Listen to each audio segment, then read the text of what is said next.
Well, hello everybody, Jay Rhymes here with the Periodic Review. I hope you all are having an incredible day. We do want to earn your subscription today, so don't forget to like and share this video, hit that subscribe button as well as that notification bell, so that way you don't miss a content release. You can now send all of your ideas to theperiodicreview@gmail.com. Now, today we're going to be doing a little bit talking about men, about masculinity, about our role in society, just generally like what are good characteristics of a good man or a gentleman. So we are glad you are with us today.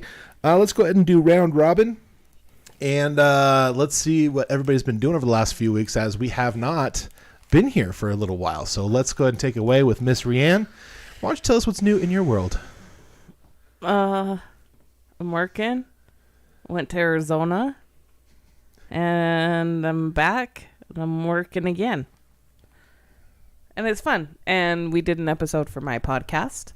Yay! Of It's All Relational. So that was fun. And we set up the hammocks. And I'm loving reading on my back porch in my hammock. So there you go. That's all you got for us? I mean, that's all? You want to talk about what we did in Arizona last week? Or I said we went to Arizona. And I slept in my hammock in Arizona. Okay. And I saw some cows. Moo cows. We saw family. No, we saw family, and it was good. We met our nephew for the first time. Moo, moo, moo. And which is awesome. We got to meet him before he turned 2, so, that's good.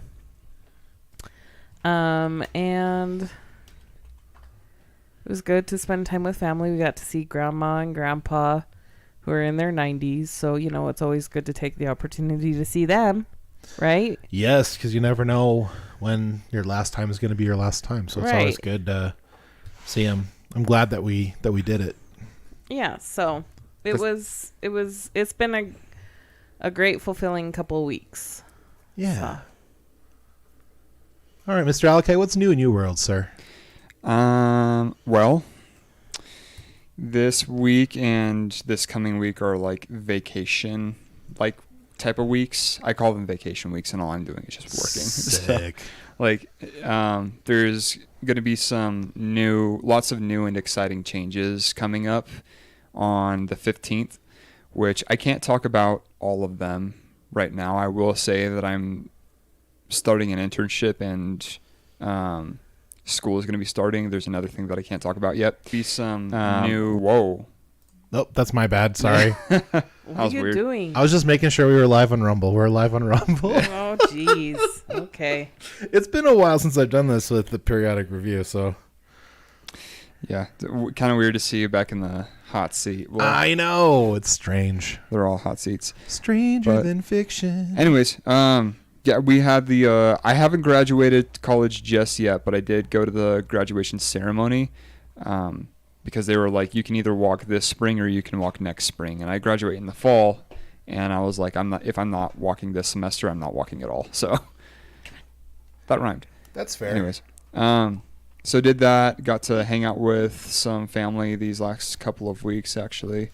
Okay. Parents took me to Sakura for the graduation thing, which was super nice. Sakura. Yeah. I don't know what Sakura is, but it makes me think of... It's Japanese. It's Sakura. Just kidding. Jacob. That's bad. I apologize. It's a sushi place down in St. George. Oh, fun. And it's also like hibachi, where they cook the food in front of you and everything. So kind of nice. And yeah, my mom's birthday was yesterday, and went hiking, so that was cool. And Starbucks making his bed. Starbucks is making. See him in a little corner there. Yeah. But anyways, that's about it for right now, as far as I'm thinking. So. All right. Well, good deal. Yeah. All right. Well, I guess a little bit about, for me, I guess. I'm finally almost over all the junk and stuff that I've been experiencing over the past over a month now. So I'm feeling better about that. I feel like I actually have my voice back. I can actually do longer periods of time and like creating content. So that's exciting.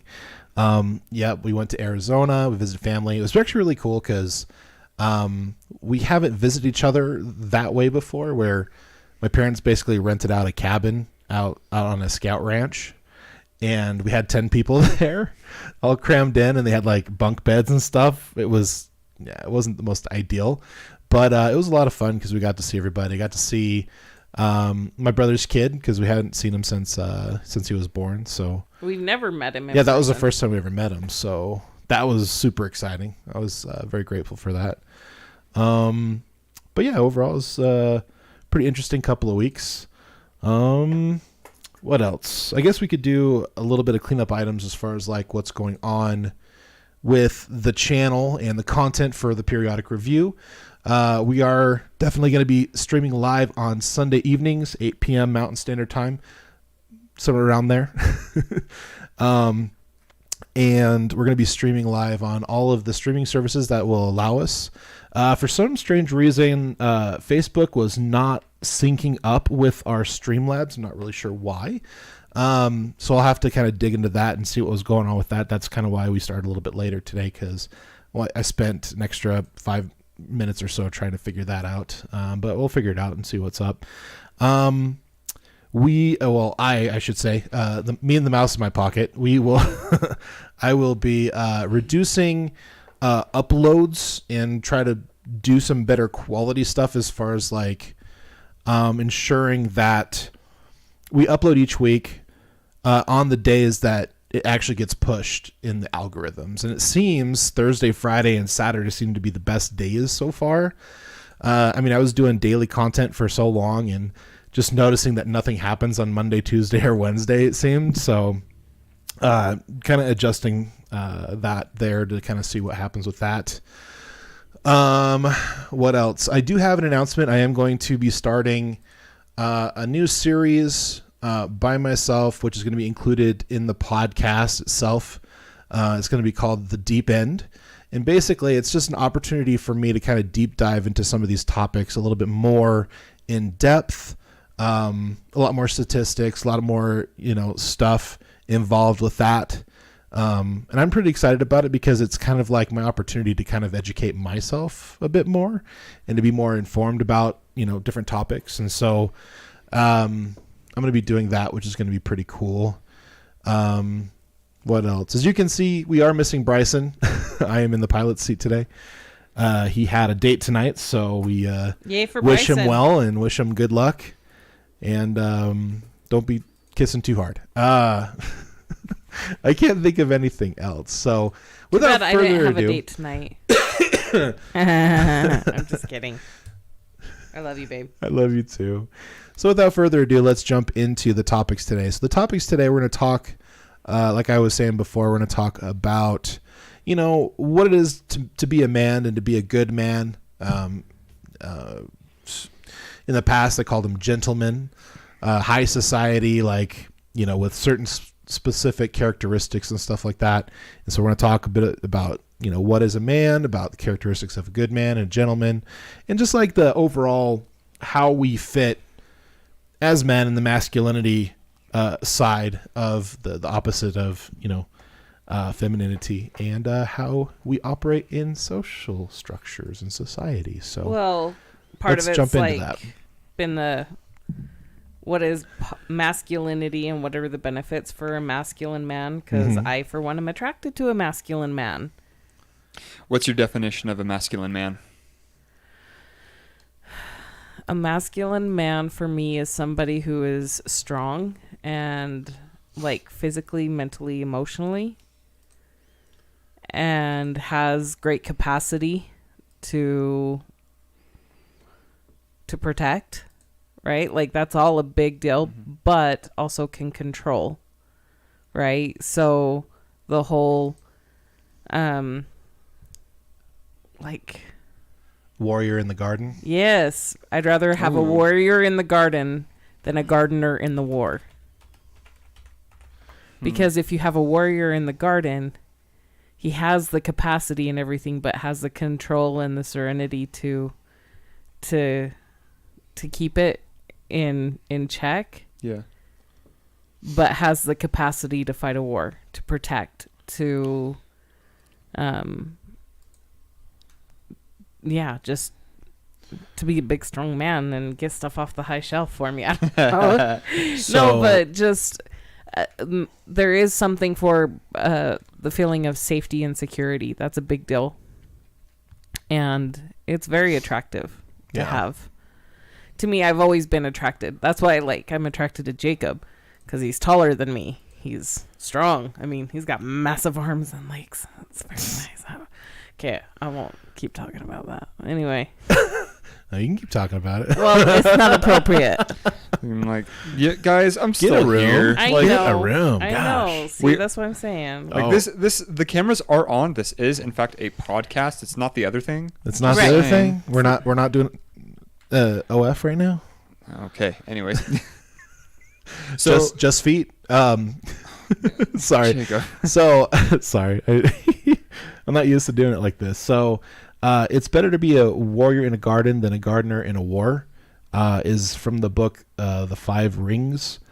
Miyamoto Musashi, I think, is one of the original quotes, and I think it's before that it was like an old Chinese proverb or something like that that was adopted and kind of changed for to English. Is where the origins are from. But I know Jordan Peterson is also a person that's quoted this several times, and I think he also talks about it in one of his two books that just recently have come out in the last 3 or 4 years. So No, it's been longer than that. 5 years? I don't know. When did the 12 rules or to chaos, something like that? I don't know. To chaos. What? An answer to chaos? Is that what it's called? No, I don't know. Anyway, what is your definition of masculine, Alakai? I actually like the way that you described it, because it sounds like what you find attractive in a man is someone that can move boxes and can move the couch for you, and someone that you can sit down and have like an emotionally intelligent conversation with. Mm-hmm. But also knows when to set boundaries and not take things too far. And am I getting that right? Yeah, but there's even more to it. Yeah. I like to know that, if it comes down to we're walking down a street, he would step up and fight a person if they came after me. Yeah. Right? Yeah. Like, But not step up and fight them just to show off and right. Right. Like, he's not ruled by his ego, yeah. but ruled by his strength. Mm-hmm. In many ways, the strength to control all that sort of stuff, but having that physical capacity, and has the ability to use, because I don't know, like righteous anger or whatever, it can be used to, I don't know how to put it. You have to channel it for the right, channel for the it right appropriately, reasons and the right intentions. Yeah, so a guy who's really buff and stuff has a ton of testosterone. People say, oh, that can cause toxic masculinity. They can't cry. A man who can understand his emotions but still control them is very attractive. Yeah. But also has a great capacity to show vulnerability. Mm-hmm. To me, that's super sexy. Yeah. When Jacob is vulnerable with me, that's a big deal. It takes a lot of strength. And I think that's where masculinity kind of gets a bad rap of toxicity or whatever. Because there have been studies where women will say they find men who cry less attractive. Mm-hmm. Mm-hmm. Right? Yeah. Just innately there's some things that women, I guess, find attractive versus not, how men find hips attractive because it signifies birth, the ability to give birth or a healthy birth. Childbearing, yeah. Right? So it's a subconscious thing that women don't find men who cry they don't find them attractive. But to me, I don't know. I still think you can express vulnerability and emotion without crying. I feel like Jacob does that. Mm-hmm. But I also like it when he cries at like tender moments in TV shows and stuff. And I'm like, oh, he's so sweet. He's my big teddy bear. Yeah. My big protective teddy bear. So that's a big deal. Yeah. Yeah. So like, my thing is like I had most of the male role models that I had growing up were part of the church that I now despise.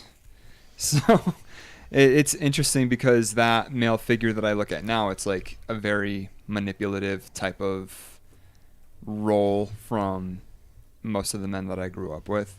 And as much as I love my dad, there were still a lot of things that I didn't learn from him. Mm-hmm. And the being able to be comfortable as a man and still be emotionally open and vulnerable was something that I actually learned from my mom and my sister. And I think most of the men that I've met in my life that I have really looked up to have been the kind of men that you're describing, ReAnne, that are like very like comfortable and confident, but not arrogant and egotistic, and also encourage being open and like even if it's just like not like if you're not comfortable with crying or being open around everybody, at least like find someone that you can be open and confident and comfortable with, even if it's just one person. I think that's kind of hard for some men to find too. It absolutely is. Out of like it is, like I've said this before on the podcast, it is very hard for me to find good guy friends. Like I've gotten lucky in finding like Jacob, Bryson, and my best friend in the world, Tyson. Like for me, like Tyson is the type of man that I am totally fine being open and vulnerable, and like I can tell him anything, and I know that I'm not going to get any judgment from him. I'll get nothing but support, and we can still mess with each other and throw jabs at each other, and because that's just our relationship, you know. Like, I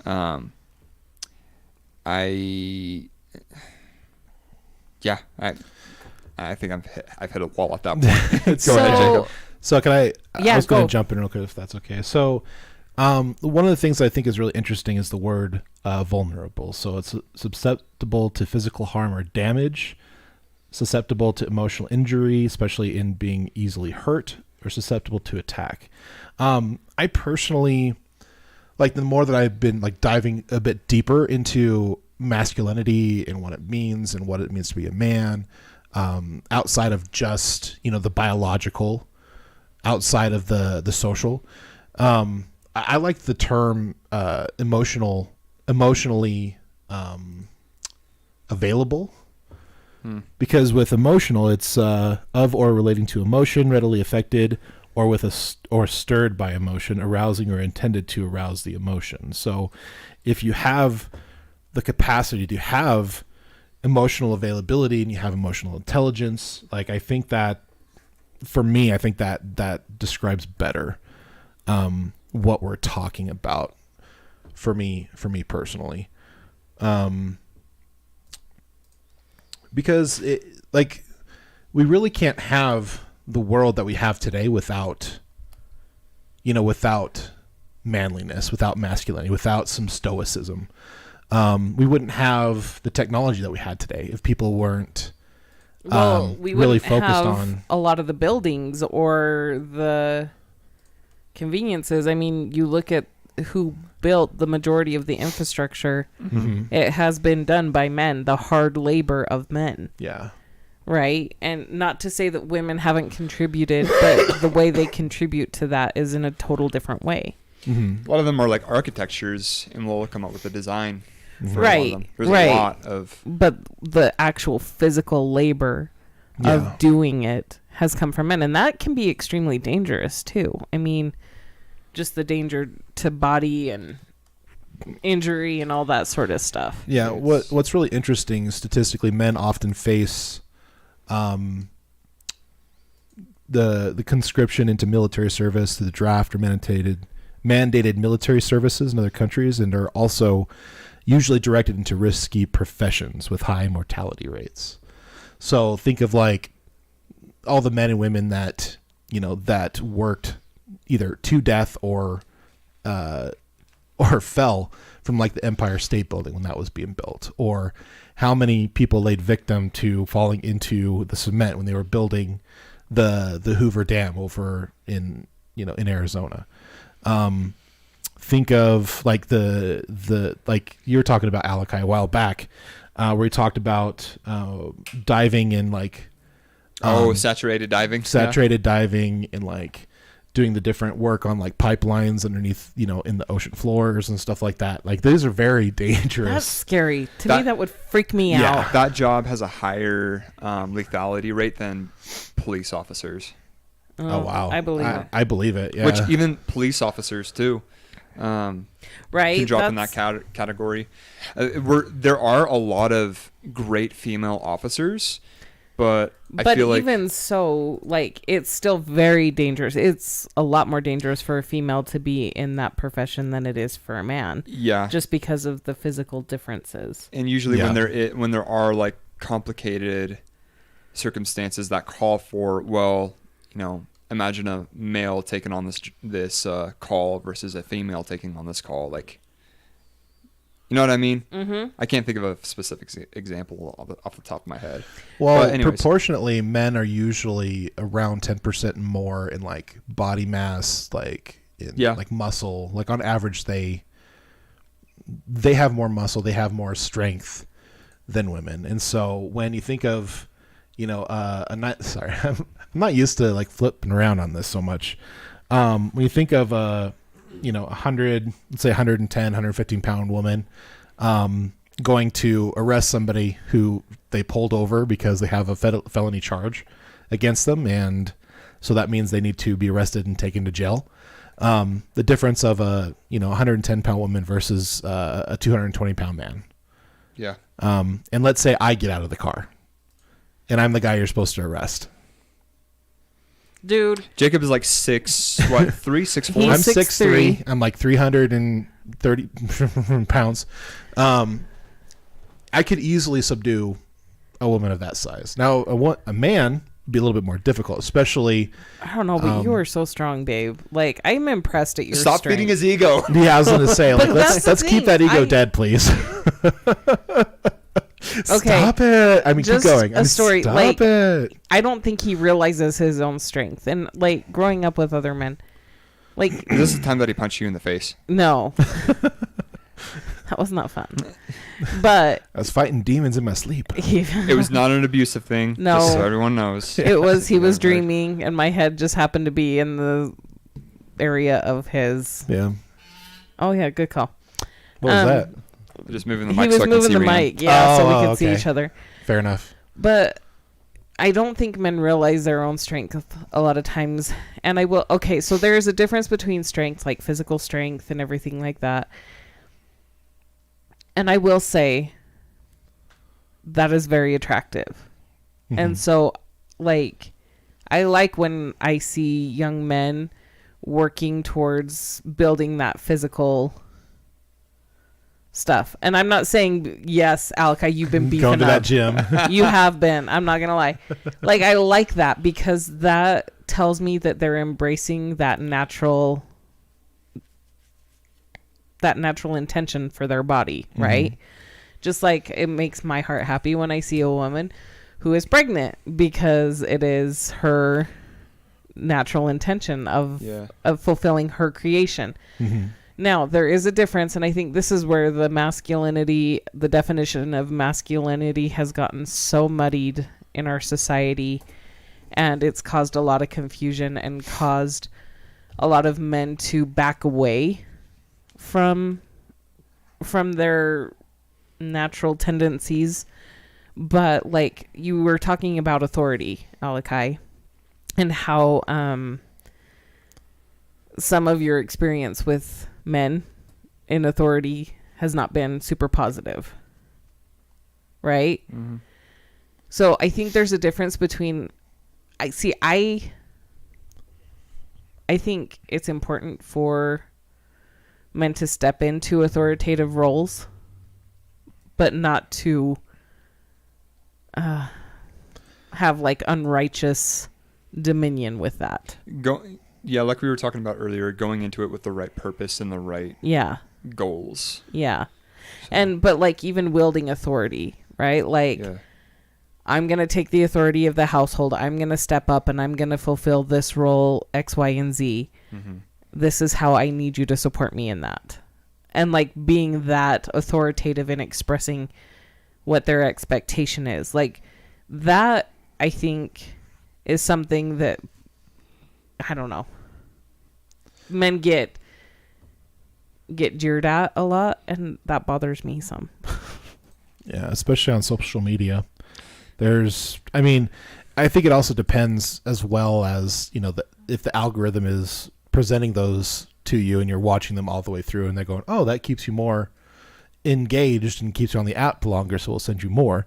But yeah, there's a reason why there's channels like Just Pearly Things. There's and I know that she's not the only one, but she's definitely has rise to a certain level of social fame, talking about the social issues when it comes to the masculine and feminine, as far as like the roles of men and roles of women. And I get that depending on the situation, like it's pretty interesting because like ReAnne and I, we do have some traditional values and some traditional characteristics that we play out in our relationship, but it's not 100% like traditional, like all the way. And I think it's different for each and every person's, spouse and, who they're married to, whether they take on more or less characteristics of the opposing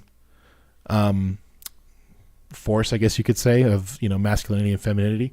And I think we have a different degree of both of those things within us. And so like for instance, like because of my job, there's times where I come home and I don't do like a full 8-hour day. Sometimes I do 4 to 6 hours in a day. And so when I get home, because my wife works up until 5 or 6 o'clock because of the demands of her job, I take care of stuff around the house a lot of times. Which I appreciate, because I hate dishes and laundry. They're never done. Taking out the trash. I'm not gonna lie, I actually kind of like doing dishes. Well, Alakai, feel free to come over anytime. I like doing my dishes. Okay. You guys can do your own dishes. Gotcha. Okay. No, it's okay. But I gotcha. But it's different for every relationship, is what I'm just trying to say. But I think overall, I think the overwhelming evidence is that when people are completely embracing their masculinity or their femininity, for the husband and wife, I think a lot of times those relationships are in general the happiest and the most cohesive, the most, when they compare and contrast to each other, they complement each other as far as their roles within the relationship, and as husband and wife, as father and mother, and things like that. And I think that can be applied to every other person's relationship as well when it comes to LBGT relationships. I think well, because let's be honest, kind of going into this, I am a very assertive person.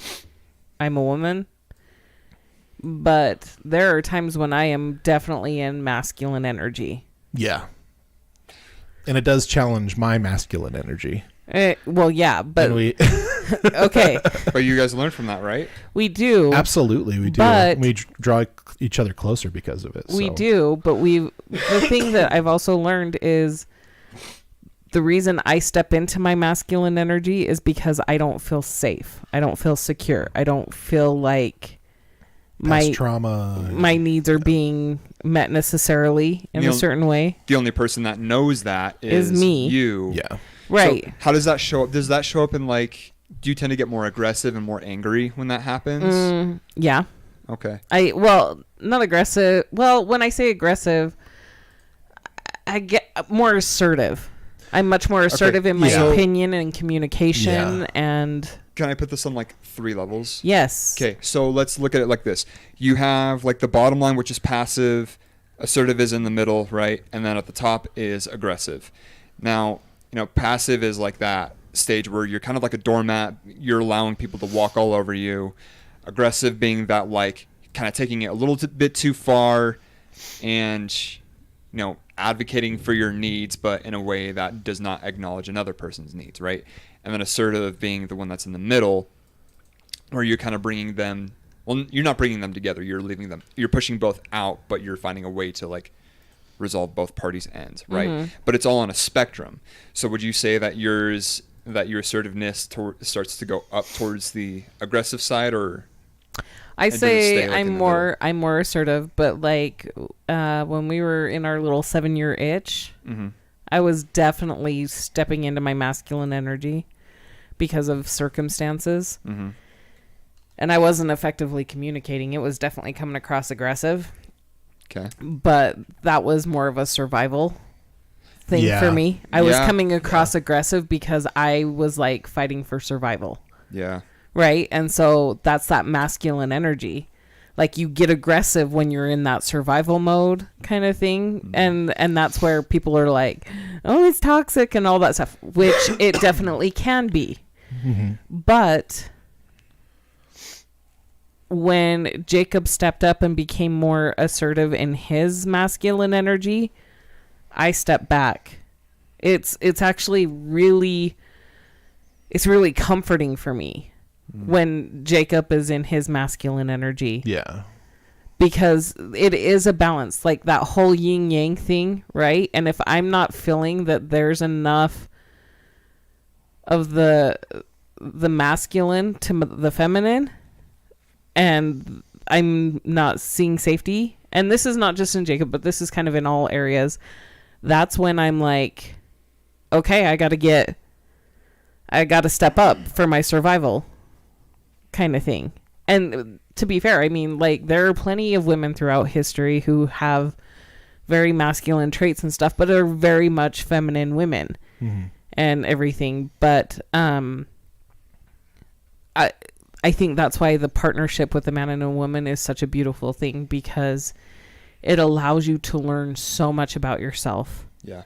In that respect. And so, yes, I did get aggressive. Never well, did I get I never got physically aggressive. I just yelled. I'm a yeller. Yeah, but you also don't need to, like, necessarily get physically aggressive for another person to feel unsafe. To be traumatized, right? Yeah. Yeah, I mean, like, sometimes it's not exactly like when you're using so much volume, the words kind of start to tune out. Yeah. And it's like, okay, now all I hear is just the volume. I can't actually listen to what you're saying because I feel scared and I feel flooded and I can't process anything that you're saying. So yeah, no, I think I am a yeller because that's what was used on me as a child. That's a trauma response. Yeah, but right? you've done so much better though. You don't do that. Like, you haven't yelled in a long time. Yeah, but you've also your tone would change, like when you would slip back into that masculine energy and get more assertive. But yeah, we don't yell. Like, that's something we don't do. No, and I've done things like I've gone through NLP and I've cleared a lot of trauma. Yeah. And stuff. I'm still learning a lot with that practice, which I'm super grateful for because that helps. But Jacob has also stepped up a lot in his masculine energy, which has allowed me to settle. Yeah. Yeah. I definitely noticed that you're more at ease, you're more comfortable, you feel more safe. And that gives me the ability to that builds me up as well. Like when I see you kind of take a step back as far as like allowing me to be the protector, be that kind of provider like role, then we're kind of sitting more comfortably in that masculine or feminine energy, which is good. It's taken a long time. Like we've been married 9 years, and it's taken a bit for me to allow myself to be settled in that energy, because it takes trust. For women to be in their feminine, it takes a high level of trust. Yeah. And so I didn't have that, mainly not because Jacob gave me, I mean, there were some instances and situations, but it's not like he meant to break that trust with me. Yeah. But I didn't make it easy for him to build trust with me because of past trauma and because of I'm always coming in with a masculine energy because I've always had to have this masculine energy because all I've had is a bunch of buttholes. Sorry. Okay, I'm trying to be... Anyway. Okay, yeah. but with the masculinity that Jacob has described, do you feel like he made it easier for you to ease in and trust him? Mm-hmm. Good job, Jacob. Yeah, I'm working on it. I'm doing good. Yeah, but that's life, right? It's a journey, man. You're constantly working. It's a marathon. It's not a destination. It's something you're constantly working at. Yeah. Which I feel like that's another thing that goes along with manhood too, is like we're constantly like in this mindset of like, oh, like this is a goal, we got to get to it, and then it's like, well, now, like once you get there, now what? Yeah. And like I know for me, as like once I started going to the gym, the goal was like, oh man, like I want that beefy look. I want to be like washboard abs. I want that really bulky like bulge on my bicep. I wanted to look like the kind of guy that would go on like Vikings. You could have like a shirt off type of scene, you know? I like that. And go build it up. That's awesome. Yeah, no, but like it's like, well, okay, if once I got there, it's like, okay, well now what? Yeah. You know, and you just got to keep doing it, because even though you're there, like physically on the inside, you can still feel like, oh man, like I'm tired all the time. I don't have as much energy, and you constantly have to be working to maintain that, you know? So Alakai, I'm curious because you grew up in a different generation than Jacob and I, and you're still figuring a lot of stuff out too. I mean, you're 25, right? Like, yeah. Oh man, I turned 26 in a couple of weeks here. Oh, you're we getting gotta take him out old. for his birthday, babe. Okay. I'm down for that. That'd be fun. Oh, and then when you guys finish this question and answer, we'll go over some statistics that are interesting facts about men throughout history. Okay. And we'll start going towards some of these. Wow, I'm blanking right now. Okay, well then let me ask my question while you... Like the characteristics of being a good man and being a gentleman. Sorry, go ahead. So my curiosity is because it's been fairly recently, like your generation, you're kind of on the older spectrum of Gen Z, right? No. I'm like between Generation Z and Millennial. Yeah. Like, so you're like an older Gen Zer, but you know kind of millennial. But I think even for millennials, it's a little bit... There's been, I mean, just the whole... What? I don't know what's happening. I guess he's got to pee. I guess Jacob so. just ran away. Bye. Sorry, go on. So, I guess I'm curious because the traditional roles haven't been so traditional in the last few years. And in fact, to the point where people who follow the traditional roles of masculine and feminine and stuff kind of get skewed to be like toxic. Yeah. So I'm curious, what is your perspective? And where do you feel like you fit in that spectrum? And how do you feel that impacts you as you are seeking your tribe or even your eventual companion, like doing the whole dating thing, all that stuff? If this is too personal, you can say... No, you're good. You can say, I don't want to talk about that, but I'm just curious because, you know, Jacob and I, we grew up in a different generation, so we have different mindset in that regard, so. Okay. Well, first of all, I know that for me, I need to take a break from dating just because it's just not really that fun for me anymore.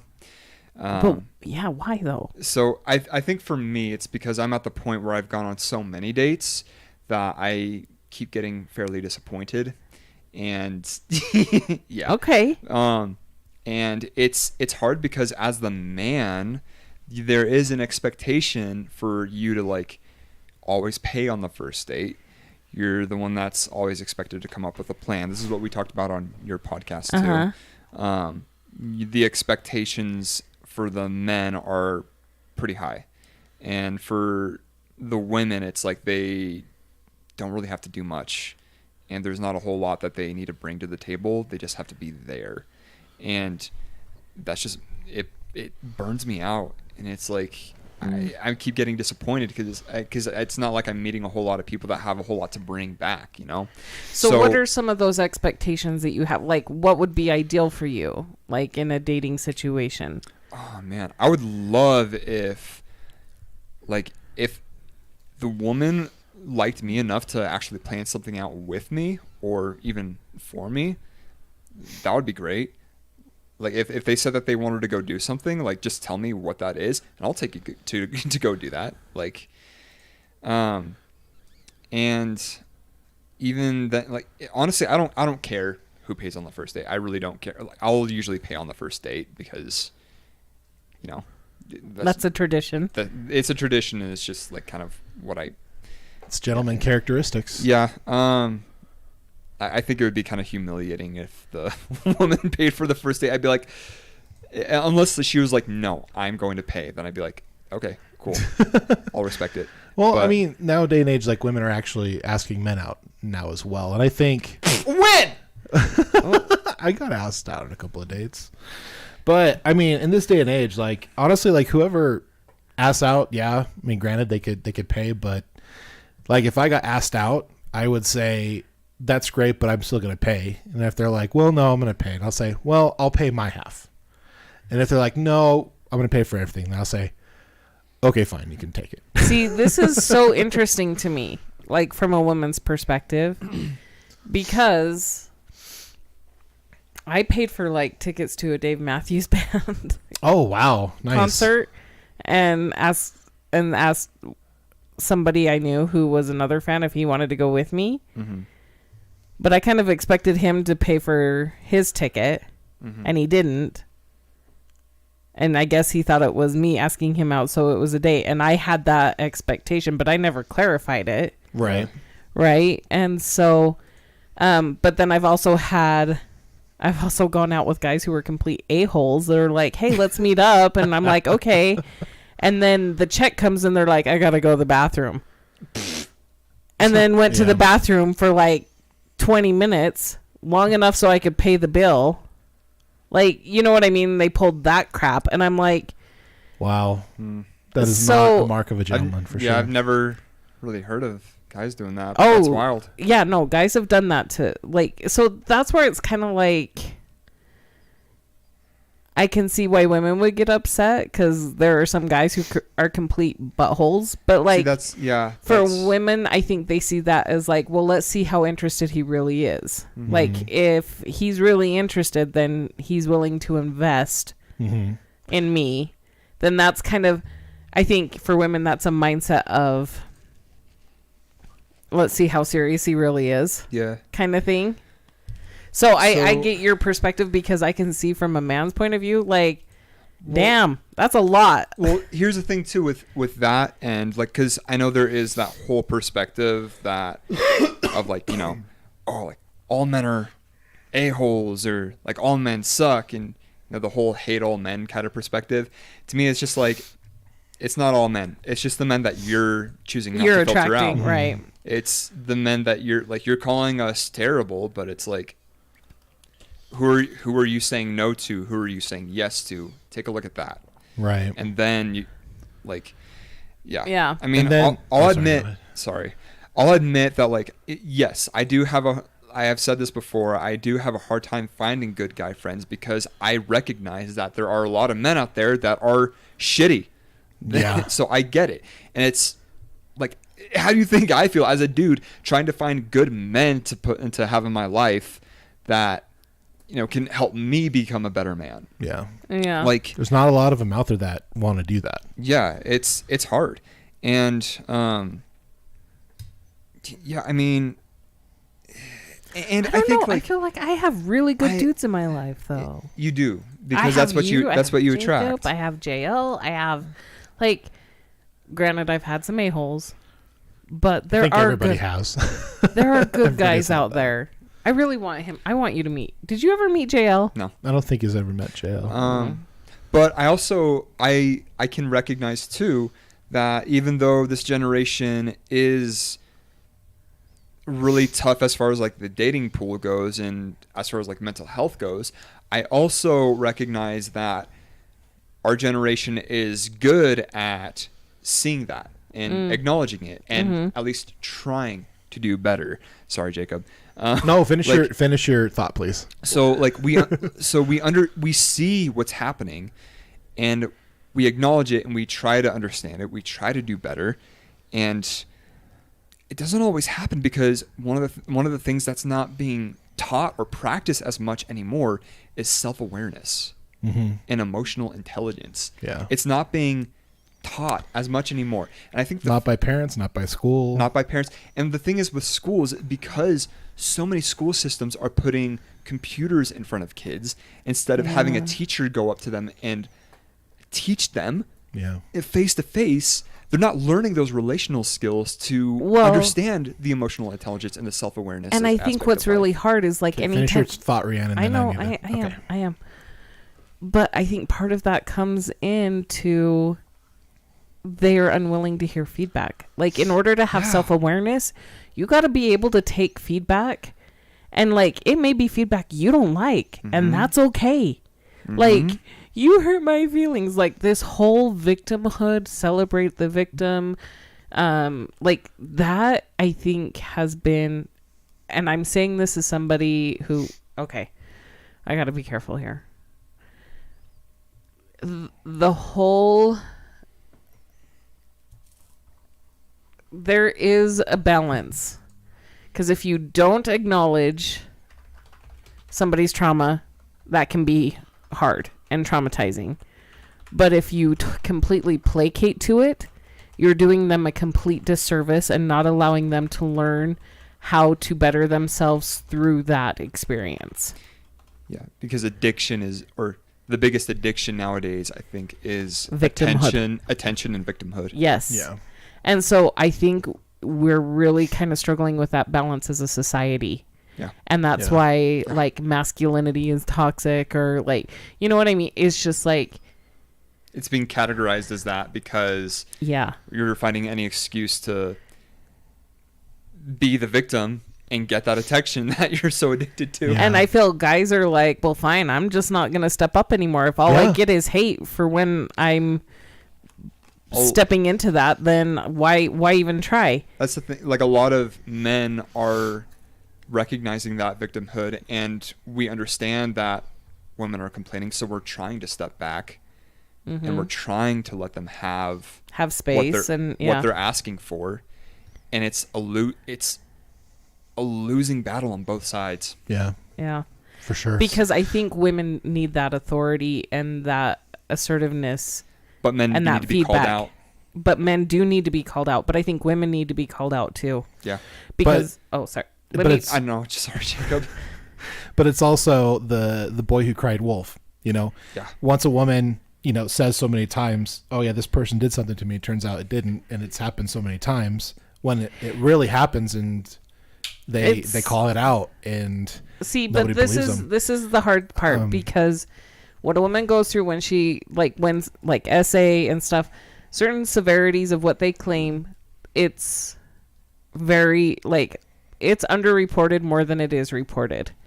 And I do get frustrated. And that's with everything, I do get frustrated when women claim it and it's not actually true, because it makes it harder for victims who really do suffer, because there's a lot of shame that comes with that. Yeah. But I will say this, as a woman, and as a woman who has pushed limits, I will say, I push limits with certain men to see how volatile they really are. I need to know how far this person can be pushed before they explode. Mm-hmm. So I know where my limits of what's going to push them to be the point. Because it is a survival mechanism for women. So you do kind of need to at least poke the bear to see. And that's part of the problem. Bear pokes back. No, this is a thing. That's kind of, I think that's where toxic femininity comes in too. Is women will push the bear to see how how far they can push it to where that boundary of safety is for them. Yeah. And I think that was also kind of where a lot of the contention was for me and Jacob in our early years. Was I was pushing him. And how did that turn out for you? It was not good. It was not, but I think that's the case for a lot of women. Is they will push and push and push. Yeah. And that's why it's important that people need to work on themselves as well as work on the relationship. Right. Because if you're not working on yourself, how are you supposed to work on the relationship? Like, same thing. If you don't love yourself, how are you supposed to love other people?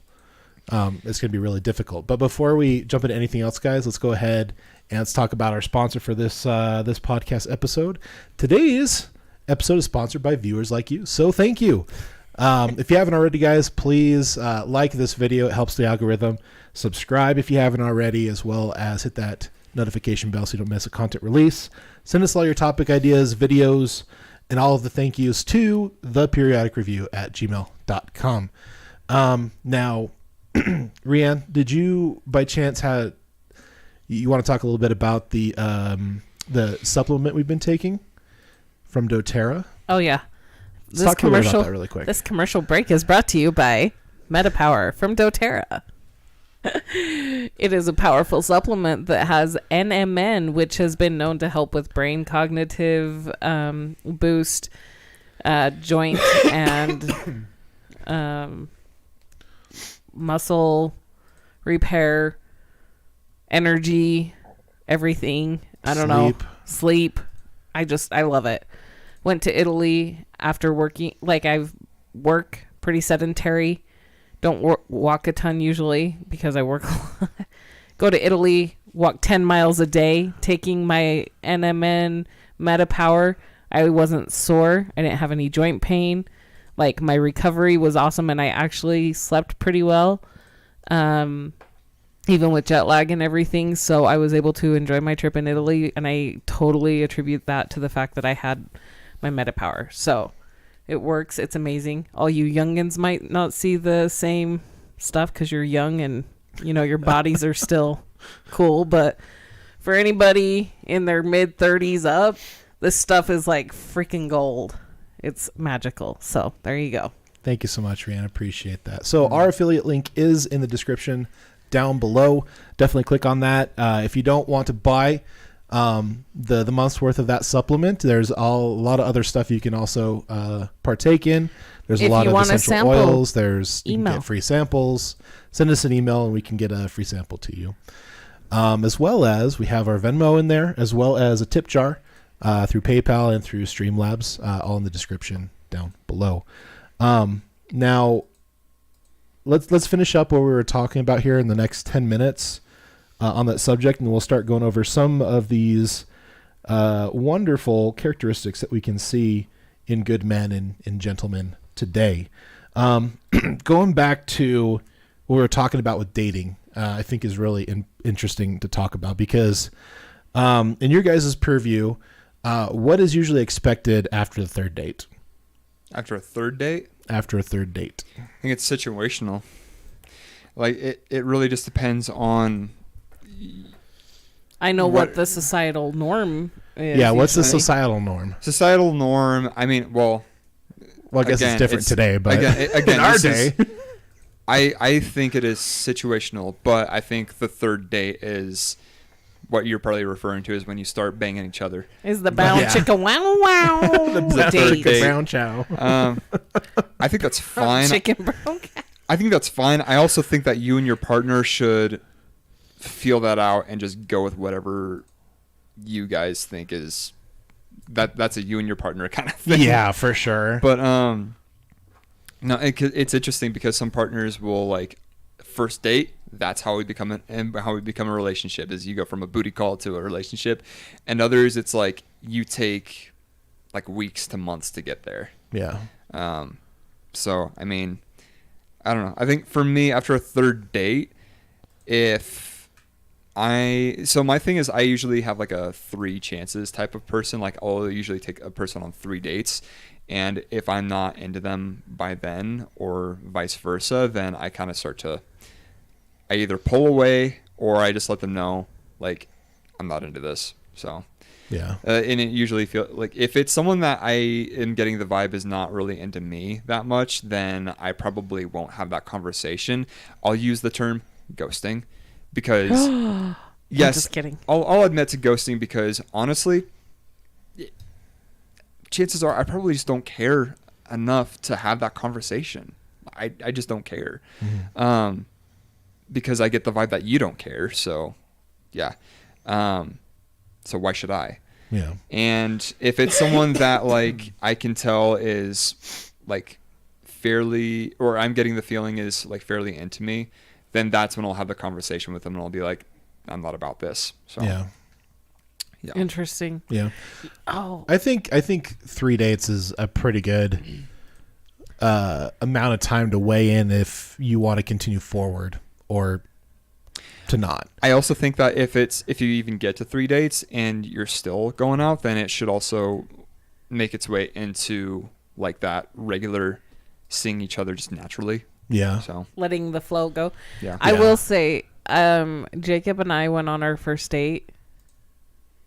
And he introduced me to barking spiders on our first date. I was testing the waters fast. I was like, what does that sound? But you didn't even kiss me until our 3rd date, so. That is true.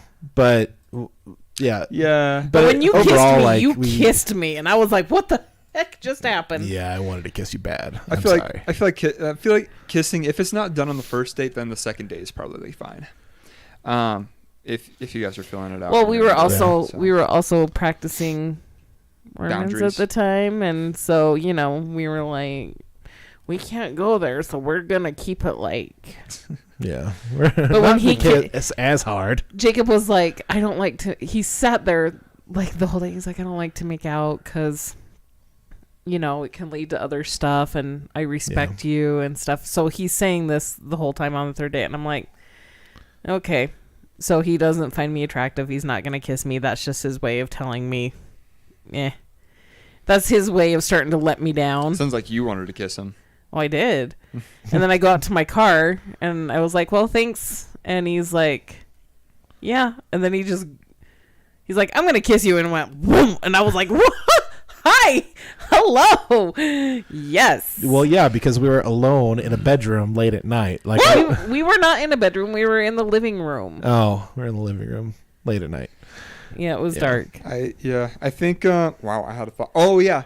For me, if a woman is not afraid to make the first move, that's like, you're someone that's not afraid? Cool. Like, if you're... I can respect that. And I think now I would not be afraid to make the first move, but like in dating before, just because of my situation, it was really scary for me to make the first move. And I'm an assertive person. Yeah, I was going to say, that sounds out of your character, actually. To not make the first move? Yeah. I never made the first move, ever. I was so insecure when it came to dudes. Oh. Yeah.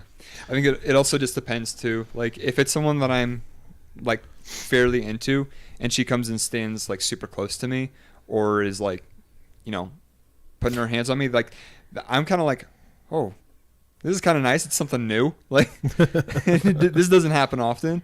But if it's someone that I'm like not really into and they start like getting close to me, I'm kind of like, this is weird. And I'll start to like pull myself back. But I also feel like that should be a normal thing for any normal, human yeah. being. So I have a question for you guys. And this is a postulation and a hypothesis, like a what if, ReAnne, since we are obviously madly in love with each other and committed to each other. But in the event that you were single and you were going to tell us the roadmap from the dating, lusting phase to boyfriend and girlfriend to talking about marriage to getting married, like what would that roadmap look like for you today? As a woman? Yeah. And then same question to Alakai, and then I'll jump in, and then after that we'll start talking about some masculine traits of good men. Oh, that's interesting because I don't know. Yeah, you do. You know. I do, but I'm a different person than I was when I was dating, so it's like Exactly. But part of that evolution of who I am now has involved you, so it's kind of hard to. I've got to. Yeah, we were on the fast track. Yeah, it was a little wow. Anyway, I would say, like, I love a confident man, a man who exudes confidence. Like, I won't even go for it if. And a confident man means somebody who can flirt with me, like who can flirt and show his intention, like pretty blatantly, but not assume it. Right?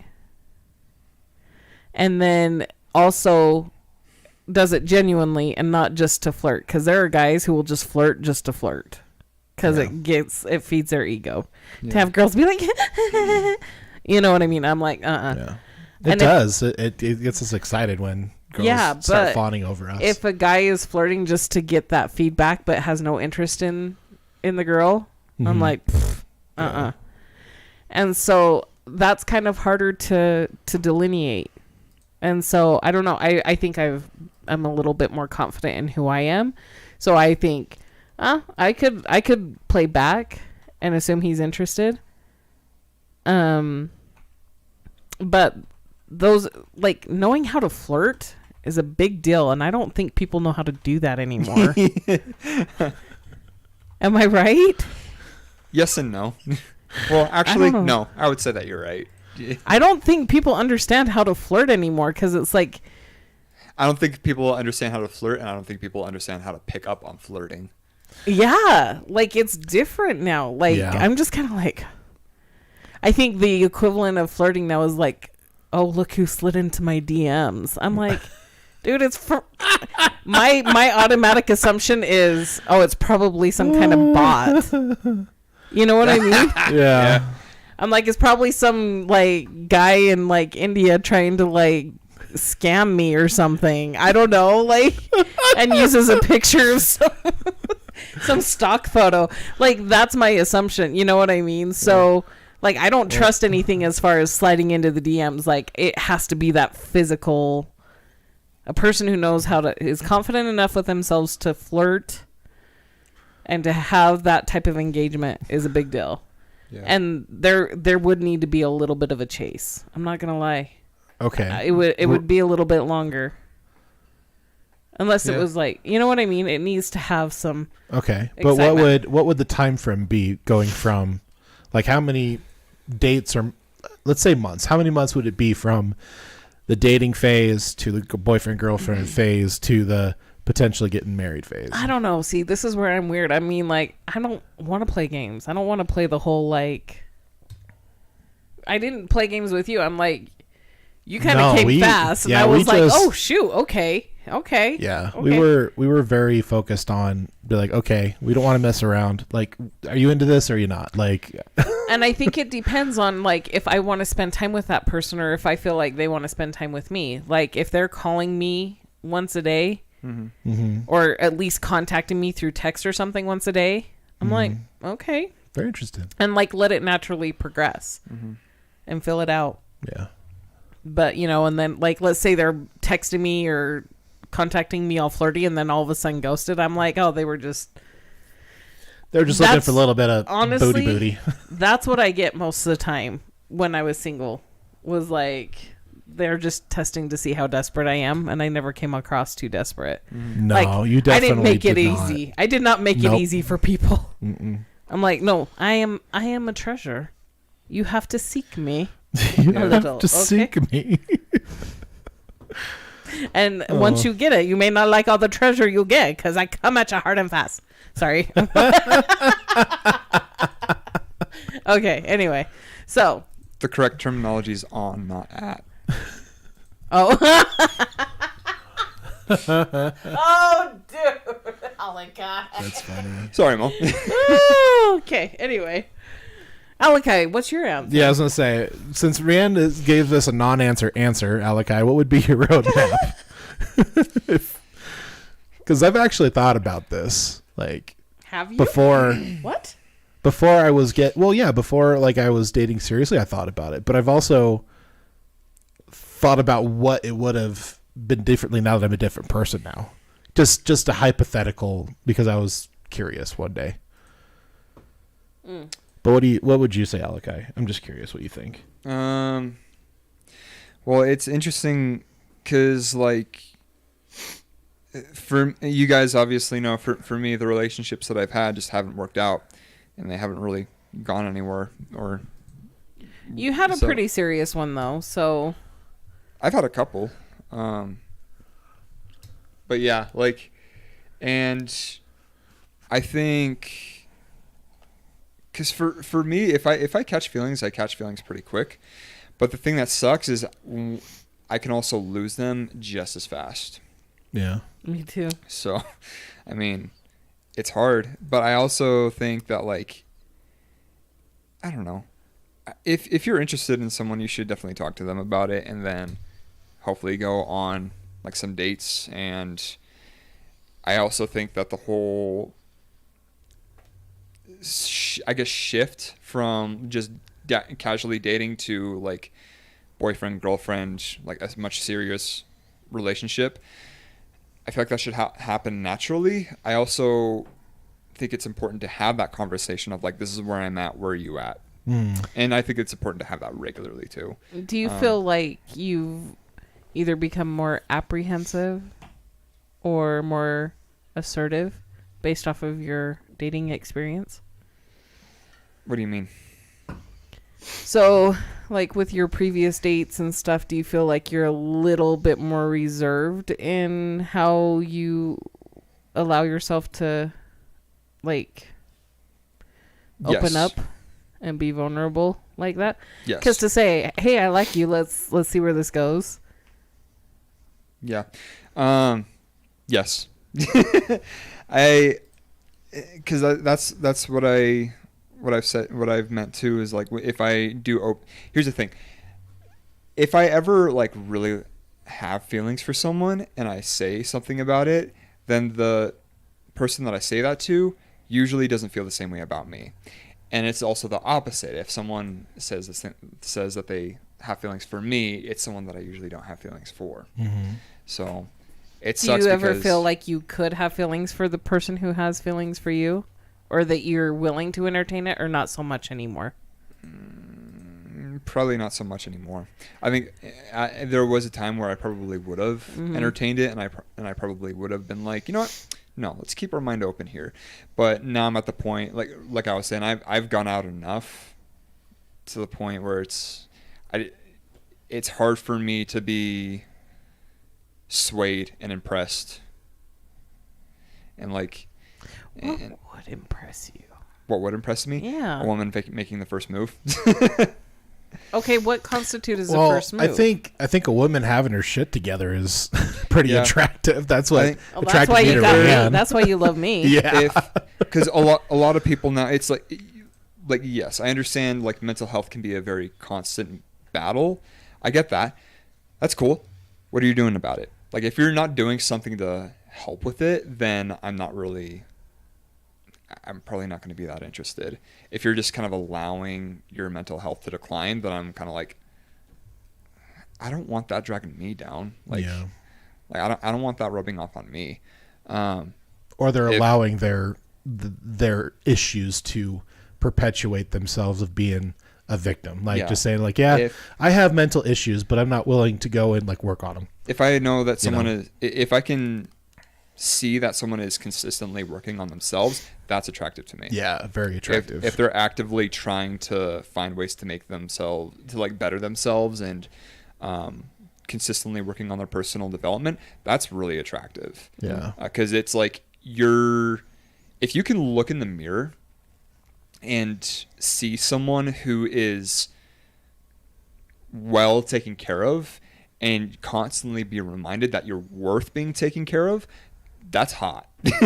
Like, yeah. Because then, like, to me, that's like, well, shoot, I need that in my life. Like, I need that kind of energy to rub off on me, because then I can be reminded that I'm also worth taking care of. Yeah. Well, and I think that signifies to you that you're not going to have to be that person's everything, right? Like, because that is a lot to be in a relationship with somebody and be their everything. That's a huge responsibility. And so like, I get that. Somebody who's constantly improving and willing to engage with other people, and like, I don't like the whole codependency kind of thing. Yeah. It's very toxic, and I feel like a lot of couples now they're very codependent and they don't even see it. So it just kind of happens naturally over time. But it's like, you're not even allowing each other time to be their own person and like recognize the own person that they are. That was a weird sentence, but no, I see what you're saying though. Space is a really important factor to me. Like for me, I've had a couple of friends that have been like, hey, like we should work out together. Going to the gym for me is like a therapy session. I got to do it on my own. Yeah. Like as much as I do enjoy going to the gym and working out with other people, I also need to work out by myself, because that is like, it's my self-care routine, and it's my time to be working on me. Yeah. Like, I feel like I spend a lot of time around a lot of other people with work and all this other stuff that's coming up. And it's like, I need time to like practice by myself, and it's like a meditation almost for you. Yeah. Like, I need to have that sense of self in order for me to feel confident around anybody else, Yeah. Like, as an introvert, I constantly needed to recharge just on my own. And it sucks because people that have the love language of like quality time, that rubs them the wrong way. Like for me, like my love languages consist of like pretty much everything. But I think the top two are like physical touch and acts of service. Yeah. Physical touch is a big thing. Like for men, most men physical have touch that is as one of their top two. Yeah. That just is. And it sucks too, because it's not just with women. It's with my guy friends too. Like, for me, if I'm at the point with my friends where I'm like hugging them and I'm dropping the L word with them, like that's huge. Yeah. Like words of affirmation and. Yeah. Well, I think words of affirmation is big too, because a lot of that plays into the communicative aspect of it. Yeah. Constant reminders of where you're at and constant reassurance, like verbal reassurance. But acts of service is really important too, because if you say something to me, it could mean a lot and I could take it to heart. But if you don't do anything to follow up with it, then those words are going to be pretty empty and not going to hold any weight to them. So actions are definitely important along with that. Yeah. So I feel like I just went on a whole ramble. No, you're good. No, it's awesome. You're good. No, I just think it's important to kind of talk about that, because it's going to be different for everybody when they're in the dating phase. And some people are going to be able to move faster. Some people are going to, be able to move slower. What are your expectations? Please enlighten us. Seems how you said you thought about it. I was like, what? I think there are some compelling studies out there talking about how you're not really going to know somebody very well. A lot of their ins and outs, their, what's going to make them sad, what's going to make them happy, what's going to be their triggers. Do they have emotional intelligence? Like, are they good people or not? Like, you really need time to really show a lot of that stuff. It's got to happen naturally. Yeah. The study basically said that it's an average of about 2 years of being with and around a person before you really get to know them. But I think it worked really well for ReAnne and I, because, we were kind of at that point where we're like, okay, we've had a lot of issues in the past with dating people who, were living at home, didn't really have a lot of, didn't have any like aspirations about life, didn't want to have a lot of like concrete goals of what they wanted to accomplish. do they want a family? Did they not want a family? It was just kind of like, we're just existing here. If we dated or not, it really doesn't matter. And so I think it's important to kind of weed those out fairly easily. I think the first, I still feel like the first 2 or 3 dates, you really are going to know if you're going to want to pursue that person farther than just, the dating phase. Like eventually you're going to probably want to be boyfriend and girlfriend after a month or two or a few months. And then I feel like, a long time of courting, I feel like is really good in general. Because I think it's better to do that than to get married and divorce because you didn't realize you married a person you didn't really know or understand. And people do change over time. Mm-hmm. I think ReAnne and I were lucky with that, and we were able to change and grow together. And we pushed through all of those hard parts. I want to be clear. I think it's possible for you, like if you choose to be married, you have to choose the relationship every day. Yes. If you get divorced, it's because you chose not to engage in that relationship anymore. Because there have been plenty of times where Jacob and I could have just been like, yeah, we're done choosing each other. Yeah. It's a choice every day. Every day, absolutely. Every day. And most days are easy. Some That's days are hard. so sweet of you to say. Yeah, absolutely. Well, nowadays, yeah, it is. Absolutely. I think there were times when it was not easy. There was. Yeah, absolutely. I completely agree with that. Like, there were times where it was an absolute struggle. And we had to decide in those moments, okay, is this, are we calling it quits or are we not? And we have to do check-ins. Like, I'm like, do I really want to stay in this relationship? Like, is this really serving me? Yeah. I mean, I really, like, you do. And you have to take a real honest look. Yeah. And if you don't take an honest look, you're not doing yourself or your partner any service. Like, what's working in this relationship, what's not, and what, like, can we do to... Right. Yeah. And you have to figure out what's not working. Okay, well, am I willing to work on it? And then you have to take it to the other person and say, hey, are you willing to work on it? Yeah. And if they're not willing to work on it, then you're like, what are we doing then? You know? And I kind of... Oh, sorry, go ahead. We've had those conversations. They've been tough, too. Oh, yeah. But it takes that level of getting in it and getting honest. Yeah. I kind of see it as a constant tug of war.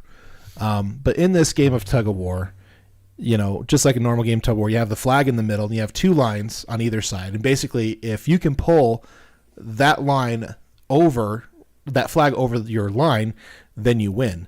The problem with, I shouldn't say the problem, but the cool part about a relationship is that when you do the tug of war, you don't want to pull it so far that you win. Like, there's always a give and take. The goal is to keep it over the center. To keep it balanced. Yeah.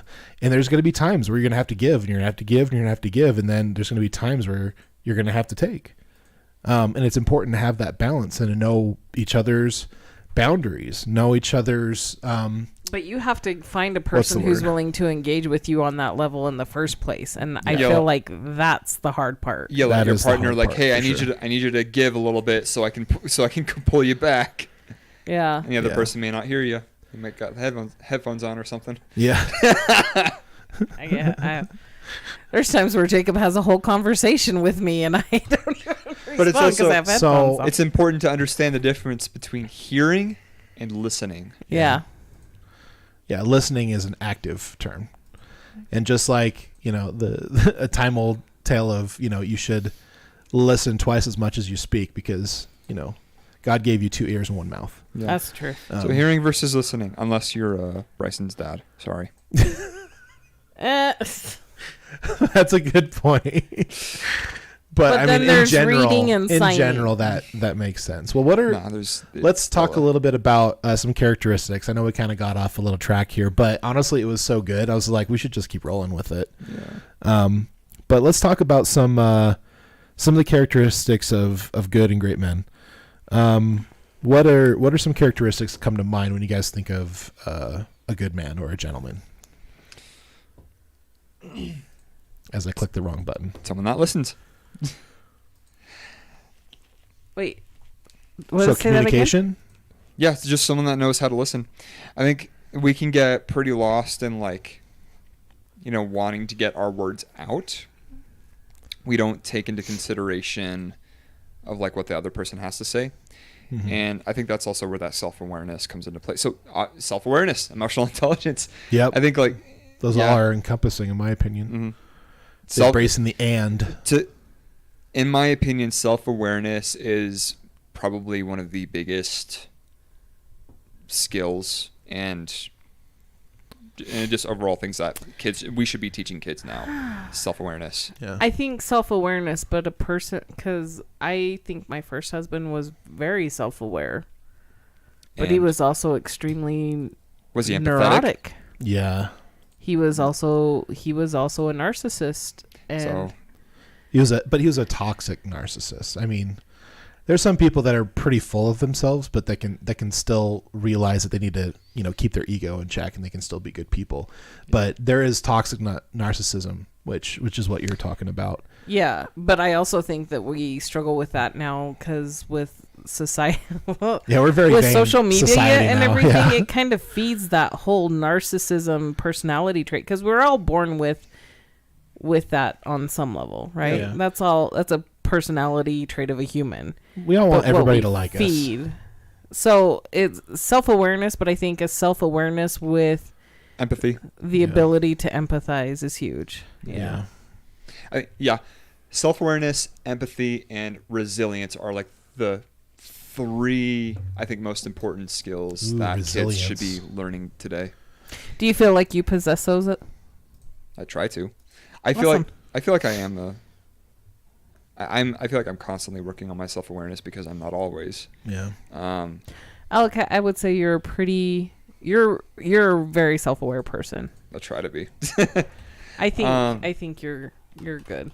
I couldn't hang out with you otherwise. I'm just saying. I'm just kidding. Resilience for sure. I mean, like, if I'm ever stressed out or like scared about something, I usually bounce back pretty quick. Mm-hmm. I find some kind of way to bounce back, or something will work itself out and I'll be fine. Or if it's a factor that I have to learn how to live with, then I'll usually be pretty good about accepting it. And I would classify myself as like an empath. So yeah, empathy is very important. I think another characteristic that's really important especially for men to have, is to be able to create feedback for themselves, as well as to be able to solicit feedback from others without, that ego getting into the way. Yeah. I think is really important, especially like in school and in the workplace is really, really important as well. But also vitally important for your partner, your spouse, your significant other. It's very much important to have that, because if you aren't able to, like I said, set boundaries as well as set expectations, and to come to understanding of, you both agree on that expectation, you're going to struggle, and you're going to continue to struggle until you come to conclusion. I think somebody who's versatile in communication styles. Yeah. A man who's, yeah. And we're speaking kind of generally, but when we're talking about gentlemen, when we're talking about like a good man. I think a man who can change his communication style is important. One, because if he can change his communication style, he's going to be successful in all areas of his life. Yeah. He's going to be successful in his work because he's going to know how to interact with his work and the society at large. So there's going to be a level of success there. But then he's going to have success in his relationship because he's going to know how to adjust as necessary. Mm-hmm. And he's going to be able to communicate his needs at home. Yeah. I think someone that isn't like a black and white thinker, I think that's... Yeah. I am not a black and white thinker, and I can't always... So you're not on the autism scale is what you're telling me. I don't know. I might be. You're trying to say. People who are on the autism scale think very logically and very black and white, and so you have to be very specific. I think that structure also definitely helps in some situations. But I mean, I don't know. I think somebody that's goal oriented, like has a course in mind, and has a path they've created for themselves, and are willing to be flexible when that path changes. This is something I'm working very, very hard to be better at, and it's very, very difficult for me because I struggle with change. That's one of my weaknesses. I really struggle with. Or you could say I but have when struggled. when I do accept that change in the path, I often find that it is the better part of the path. But also, so when he finally realizes his wife is right. Oftentimes you are, my love, and I always like 99% I always let you know of the time. when you Oh are. my goodness. But at the same time, like, that also has the capacity to be resilient. They're not resilient, but persistent.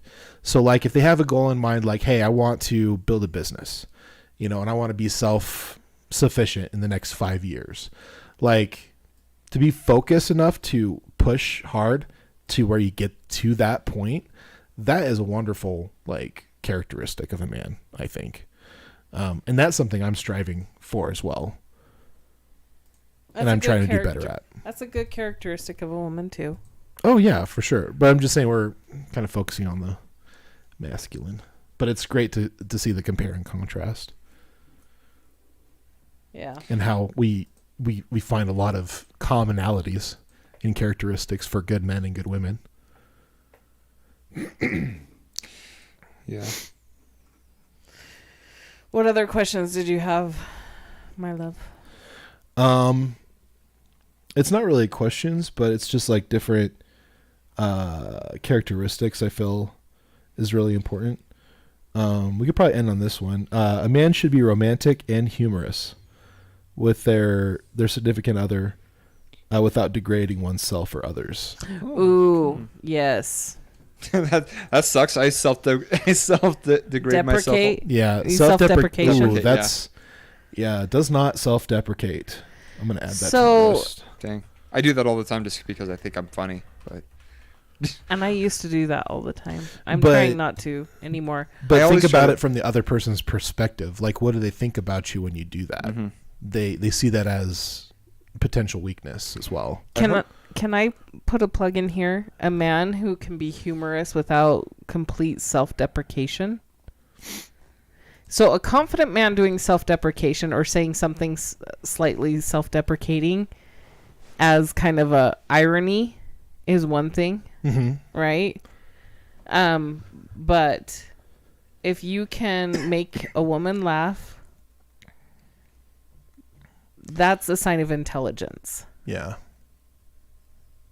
Yeah, if you can make her laugh and make her swoon, make her... Yeah. Honestly, yeah.